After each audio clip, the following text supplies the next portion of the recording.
Dot didn't come from money. His parents drove the same Proton for 14 years. His mom clipped grocery coupons on Sunday mornings like it was a religious ritual.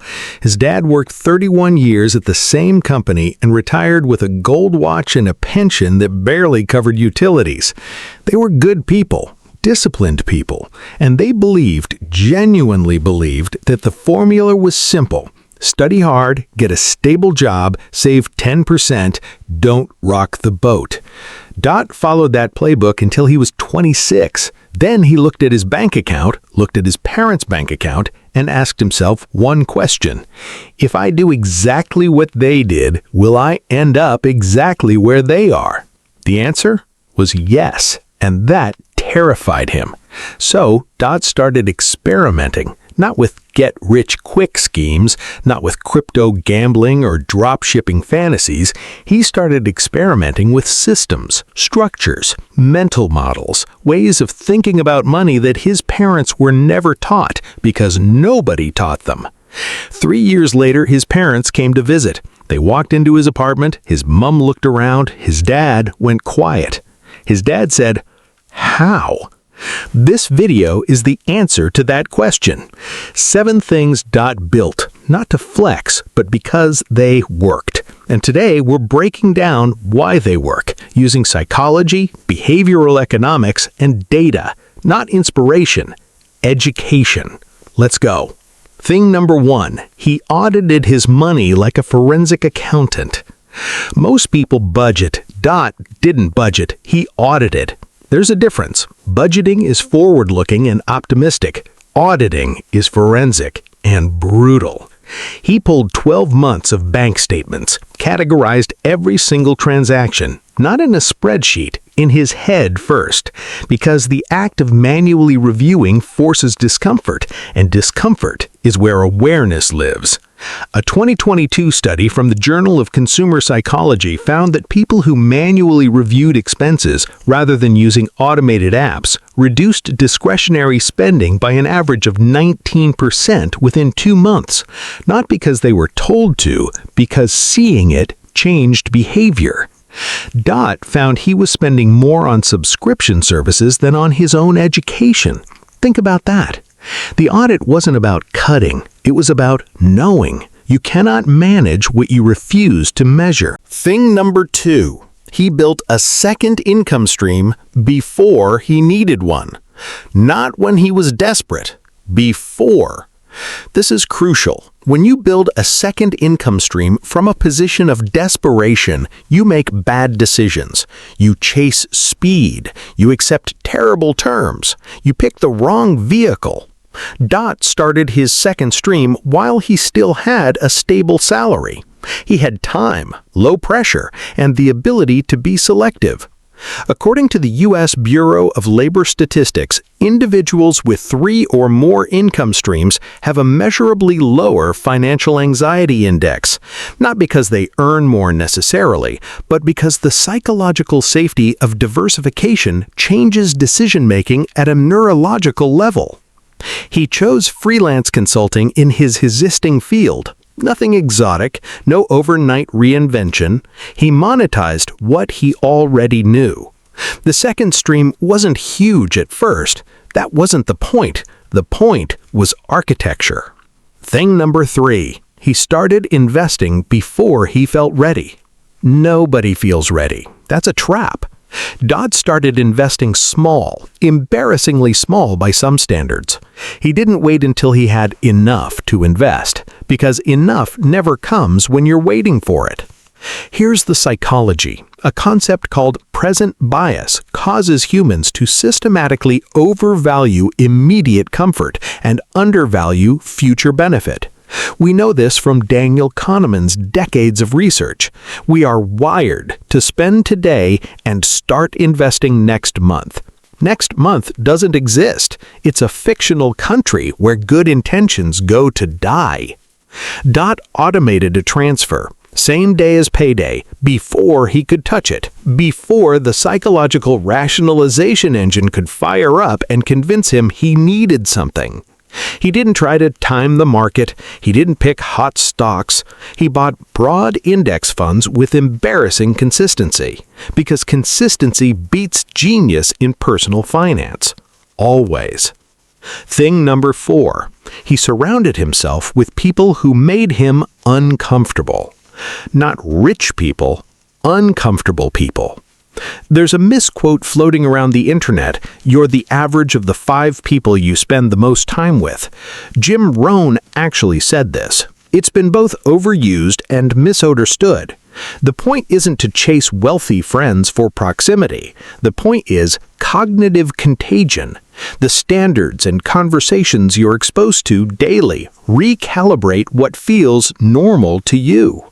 Dot joined a small mastermind of people slightly ahead of him. Not celebrities, not millionaires on Instagram, just people making smarter decisions than him in specific domains.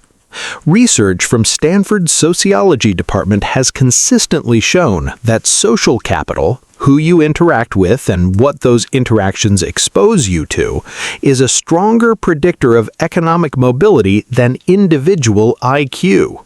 He was uncomfortable in those rooms for months. That discomfort was tuition.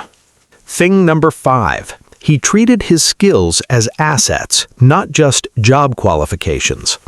This is the shift most people never make. A job qualification gets you hired. An asset generates value with or without you being physically present. Dodd started documenting what he knew. He wrote guides. He recorded processes. He built templates. None of it was monetized at first. It was a library, an intellectual asset base. Then, systematically, he found ways those assets could create value independently. A guide became a digital product. A process became a consulting framework. A template became a tool someone would pay to use. McKinsey's 2023 Future of Work report highlighted that workers who actively build and package their expertise outside their primary role command 34% higher lifetime earnings on average. Skills are not just things you do, they are things you own. That reframe changes everything. Thing number 6. He killed lifestyle inflation before it killed his options. Every time he earned more, there was pressure to spend more. Social pressure, internal pressure, the feeling that he had earned the upgrade. He resisted it systematically. This is called hedonic adaptation, the documented psychological phenomenon where humans rapidly adjust to improved circumstances and return to a baseline level of satisfaction. In plain English, the new car stops feeling special in 3 months. The bigger apartment becomes normal in 6. So Dot made a rule. Every income increase got split. A portion upgraded his life, a larger portion upgraded his systems. His lifestyle improved, but slower than his income. The gap between what you earn and what you spend is not just a financial metric, it's your option space. It determines what risks you can take, what opportunities you can chase, what emergencies won't destroy you. He protected that gap like it was a physical asset, because it is. Ting number 7. He made peace with being misunderstood. This one isn't financial, it's psychological, and it might be the most important. When Dot started making different decisions, declining social spending, investing instead of upgrading, building systems on weekends, people noticed. Some supported him, most didn't. Some called him boring, some called him obsessed, some said he was wasting his youth. He kept going. There's a concept in behavioral economics called social proof. We use the behavior of others to determine correct behavior for ourselves. It's why conformity is so powerful, and it's why diverging from the norm feels physically uncomfortable. Dot had to make a deliberate, repeated choice to prioritize long-term design over short-term social approval. That choice is available to everyone. Most people never make it. Not because they can't, because it's hard, and because nobody applauds you for it in real time. So his dad asked, how? Dot didn't say luck, he didn't say talent, he didn't say timing. He said, "I changed the systems, Dad. Not overnight, slowly, deliberately, and I kept going when it didn't look like it was working." His mom didn't fully understand. His dad wasn't sure he believed it. They'd been taught a different playbook, one that worked for a different era. But here's what Dot understood that his parents couldn't have. The playbook changes. The principles don't. Audit ruthlessly. Build before you need. Start before you're ready. Choose your environment deliberately. Treat your skills as assets. Protect the gap and make peace with being misunderstood. None of this is a shortcut. None of this guarantees outcomes. It's not supposed to. It's a framework for building something solid, quietly, systematically, over time, while everyone else is waiting for the right moment. The right moment doesn't come. You build it. If any one of those 7 things hit differently for you, if it made you think, made you uncomfortable, or made you want to actually do something, then this video did its job. Drop a comment below. Which of the 7 are you working on right now? Or which one have you been avoiding and you know it? Hit the like button if this was worth your time. Subscribe if you want more of this. No fluff, no hype, just systems that actually make sense. And I'll see you in the next one.